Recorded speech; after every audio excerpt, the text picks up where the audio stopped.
Hi everybody, I'm here at All Florida Day, the best tournament in the season with referee Sam Nelson. How you doing, Sam? Good, how are you? So you're sort of a new face around here as far as being in the middle of the game. Tell us a little about your rugby history. Yep, so I started playing rugby in around 2011, 2012. I played for Orlando for about 10 years.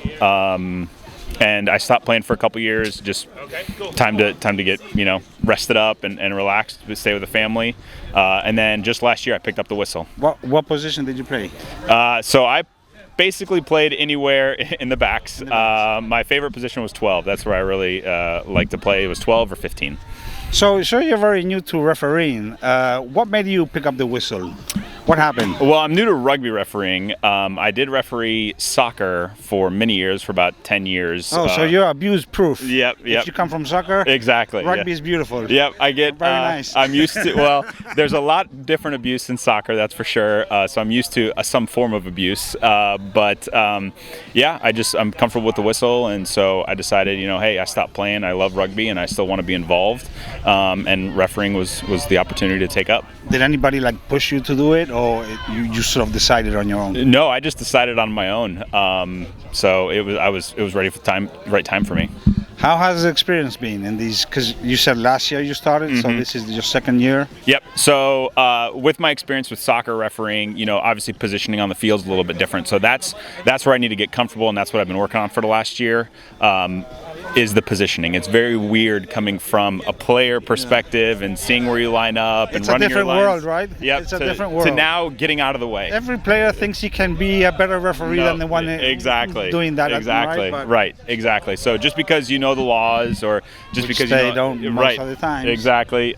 You need to make sure you get out of the way and have the right positioning to see as much as you can on the field. So that's what I've been working on for my time so far in the last year. Do you remember your first game? Yes. What was it like? So it was Division 4 last year. Okay. I had previously played for Orlando, and it was the Orlando B team versus Claymores. Okay. I think they assumed that they were going to give me an easy game as my first game, and being that they're both from Central Florida, there's kind of a rivalry there, and it was very intense, but I really enjoyed it. I got thrown into the fire and totally okay with that. I loved it. You came out alive. Yep, exactly. And did they thank you after the game? I think they did. I can't remember. It was all a blur. How old are you? I'm 34. Okay, you're pretty young. Yep. Do you have plans in developing yourself as a referee to a higher level? Absolutely. So I'm gonna kind of give a personal opinion here. Is I only want to focus on 15s. Okay. I didn't really care for playing for 7s. I don't want to focus my time on refereeing for 7s. 7s is too easy. So my goal, and maybe this is just kind of the goals I set personally, but I would love to be a referee in one of the next 2 World Cups, whether it's AR or whatever. I know that's a high goal to set, but I think I could do it. I think that if I just keep learning the game and keep from a referee's perspective, I think I can do it. I know the game very well. I know the flow of the game very well. So, it's on me to develop myself and making sure that I'm watching as much rugby as possible and getting out there and experience as much refereeing as possible. Maybe when we have the World Cup here, you're ready. That's what I'm gearing for. Yep. Along with Cisco, Cisco. There you go. That's a first appointment there. Right.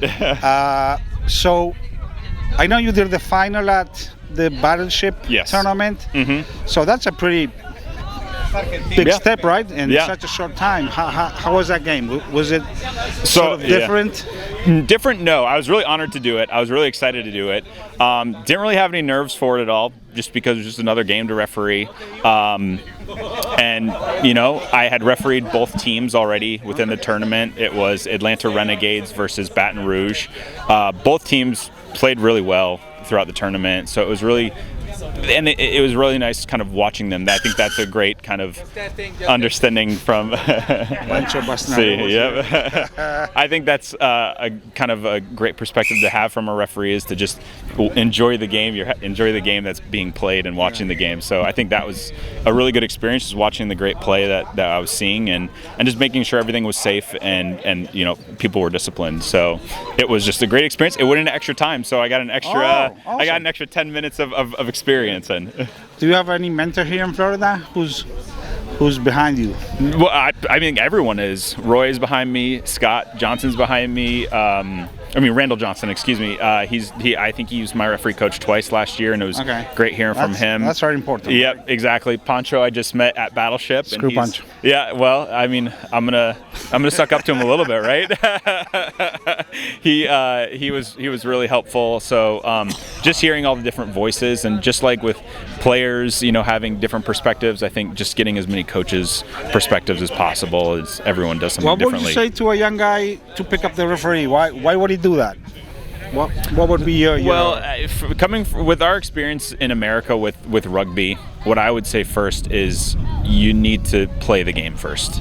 I wouldn't expect anyone to pick up a whistle right away.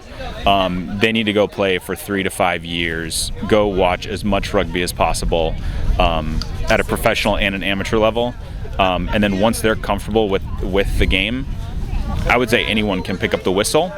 But what they have to really focus on is not just the whistle and the positioning, which I've talked about already, is your communication piece. I think that's really exactly. I think that's really important. If you're not a vocal person on the field as a player, I don't think you're going to be vocal as a referee.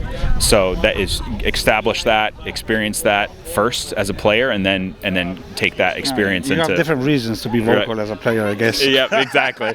Yep. Hey Sam, well, good luck today. Thank you, appreciate it. Thank you very much. And thank you for the time. I'll see you in the World Cup 2031. There we go. Yep, exactly. Bye. Thank you. When I do the